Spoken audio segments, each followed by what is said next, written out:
'Tis the season for stress. Family get-togethers, spending money, cooking a huge meal can all build up and make a mess out of your holiday dinner.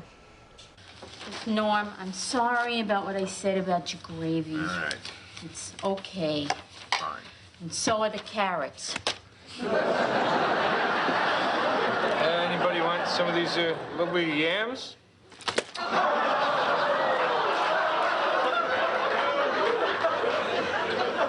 Woody, would you care to test the gravy skin?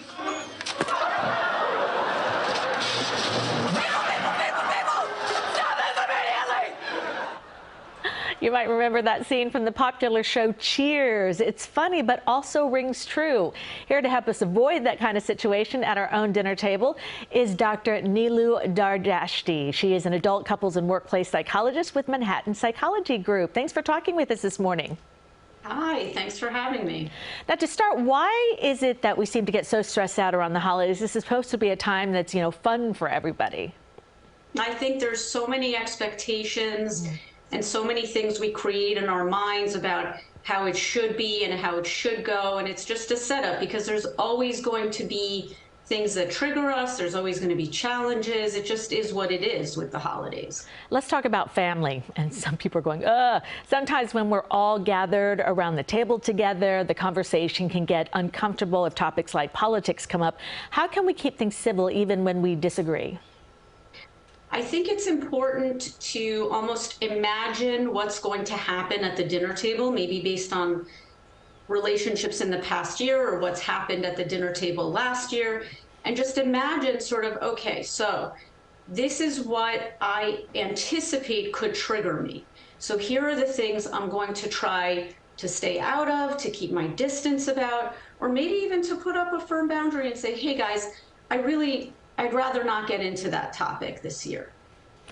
Let's talk about some common holiday stressors and how to handle them. First up, travel. Whether it is long lines at the airport or traffic on the roads, how can we avoid getting overly frustrated? Well, I think it's not avoiding getting frustrated. You're going to get frustrated. So how do you deal with the frustration? And one of the things I like to help people use is simply mindfulness. So just sort of labeling for yourself, identifying what's happening. Okay, here's that thing that I anticipated. Here's that thing that makes me really frustrated when there's traffic, when I have to deal with these rude interactions. And just like me, everybody is stressed out. So to remember that it's not personal to you. It's not just you. Everyone else is dealing with this. Take a deep breath. Remember that it's going to pass. It's just a moment. All right, our final scenario, shopping. As we start picking out gifts for loved ones, it can be frustrating to brave the crowds and pick out the right items. What's your advice on that? Well, I think having an idea of what you want to get people beforehand is always good, right? Well, what is this person interested in? Okay, so you have a few different things so that you're not feeling like, oh my God, I have to get this particular item, because maybe it won't be possible this year. And how can we all take some time for ourselves during the holidays?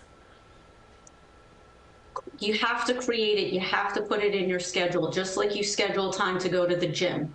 So you know that you're going to be go, go, go, go, go, unless you create that time every day or even every other day or at the end of the evening when the kids go to bed, even just 20 minutes just for yourself to do whatever it is that helps you to veg out. Doctor, what do you find, in your practice and everything that is stressing people out so much during this time? I think it's a lot of anticipatory anxiety. So what could go wrong? What could happen? What could make me upset? How could I let down this person or that person? And so there's a lot of being in the moment and anticipating catastrophe. And so I try to help people to get out of that catastrophic thinking and into, okay, there will be challenges. How will I deal with those challenges when they arise? Right. And does it have to be catastrophic? It's as catastrophic as you make it, right? Yeah. That's true. If you think it's going to go wrong, it's going to go wrong. So, Doctor, thank you so much for joining us and for the great advice this morning. My pleasure. Thanks for having me. Yes, you're welcome.